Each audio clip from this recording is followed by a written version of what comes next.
జిల్లాలో గోదావరి జలాలు పరుగులు పెడుతున్నాయి. గోదావరి జలాలను చూసి రైతాంగం సంతోషాన్ని వ్యక్తం చేస్తుంది.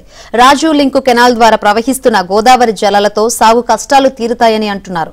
మరింత సమాచారం మా ప్రతినిధి శ్రీధర్ అందిస్తారు. ఖమ్మం జిల్లాలో గోదావరమ్మ పర్వాలు తొక్కుతుంది, పరుగులు పెడుతోంది. దశాబ్దాల తరబడి గోదావరి జలాల కోసం ఖమ్మం జిల్లా రైతాంగం కళ్ళు కాయలు కాసేలు ఎదురు చూశారు. 1000 కళ్ళతో ఎదురు చూశారు. గోదావరమ్మ ఇప్పుడు వస్తుంది తమ చెంతకు, పచ్చని పైర్లు ఇప్పుడు పండుతాయని చెప్పేసి రైతాంగం అంతా కూడా ఎంతో ఆశగా ఎదురు చూశారు. ఈరోజు ఆ కళ నెరవేరింది, ఆ స్వప్నం సాకారమైంది. రాష్ట్ర వ్యవసాయ శాఖ మంత్రి తుమ్మల నాగేశ్వరరావు చెప్పిన విధంగానే ఖమ్మం జిల్లా రైతాంగం పాదాల ముందు నుంచే గోదావరి జలాలు ప్రవహిస్తున్నాయి, పర్వాలు తొక్కుతున్నాయి. ఏన్కూరు వద్ద రాజీవ్ లింక్ కెనాల్ నుంచి గోదావరి జలాలు వచ్చి సాగర్ కెనాల్లో కలుస్తున్నాయి. మనకు వీడియో జర్నలిస్ట్ చూపిస్తున్నారు.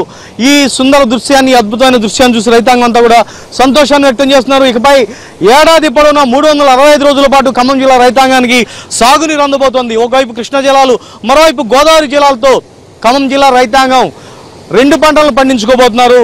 ఖమ్మం జిల్లా ఉన్న బీడు భూములన్నీ కూడా సాగు భూములుగా మారబోతున్నాయి. ఖమ్మం జిల్లా సస్యశ్యామలం కాబోతుందని చెప్పేసి రైతాంగం అంతా కూడా సంతోషం వ్యక్తం చేస్తున్నారు. మనతో ఏన్కూరు రైతాంగం అంతా ఉన్నారు, వారితో ఒకసారి మాట్లాడదాం. సార్, ఏమంటారు? గోదావరి జలాలు ఈరోజు మీ పాదాల ముందు నుంచే ప్రవహిస్తున్నాయి. చాలా సంతోషం అండి.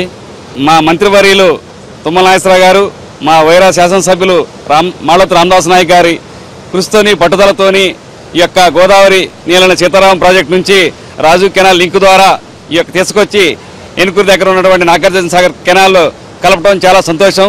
రైతులు చాలా మంది హర్షం వ్యక్తం చేస్తున్నారు. ఎందుకంటే ఈ రోజున నీళ్ళు లేనిదే రైతు ఏ పరిస్థితి, పంట కూడా వేసే పరిస్థితి లేదు. కాబట్టి ఈ యొక్క గోదావరి జలాలు రావటం వల్ల, ఆ యొక్క నీళ్ళని తీసుకొచ్చి నాగార్జున సాగర్లో వేయటం వల్ల ఇటు జుల్లూరుపాడు కానీ, ఏనుకూరు కానీ, అటు వైరా ప్రాజెక్టు కింద కానీ, ఇటు కల్లూరు కింద కానీ, వేంసూరు కానీ, సత్తుపల్లి కానీ రైతులకు ఎంతో ఉపయోగంగా ఉంది.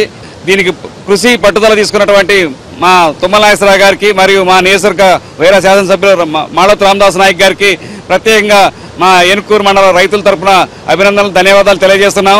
ఎన్నికల ముందు మీకు ఇచ్చిన హామీని నెరవేర్చుకున్నారు, మీరే ఉంటారు? తప్పకుండా అండి. ఇది ఇందిరమ్మ రాజ్యం అంటేనే బడుగు బలైన వర్గాలు, రైతాంగానికి అనుకూలమైనటువంటి ప్రభుత్వం. మరియు ఈ కృష్ణా గోదావరి అనుసంధానం అనేది ఒక చరిత్రాత్మకం నిర్ణయం. మరి దీనికి పట్టుదలగా మా శాసనసభ్యులు రామదాస్ నాయక్ గారు, వైరా శాసనసభ్యులు, అలాగే తుమ్మల నాగేశ్వరరావు గారు, మా డిప్యూటీ సీఎం భట్టి గారు, మరియు పొంగులేటి శ్రీనివాస్ రెడ్డి గారు, వీరి అందరి చొరవతో ఇవాళ రైతాంగం కూడా మంచి ప్యాకేజీ ఇవ్వటం జరిగింది. ప్యాకేజీతో పాటు ఈ నీటి వసతి అనేది రైతాంగానికి గోదావరి వాటర్ చాలా బలంగా ఉంటుంది.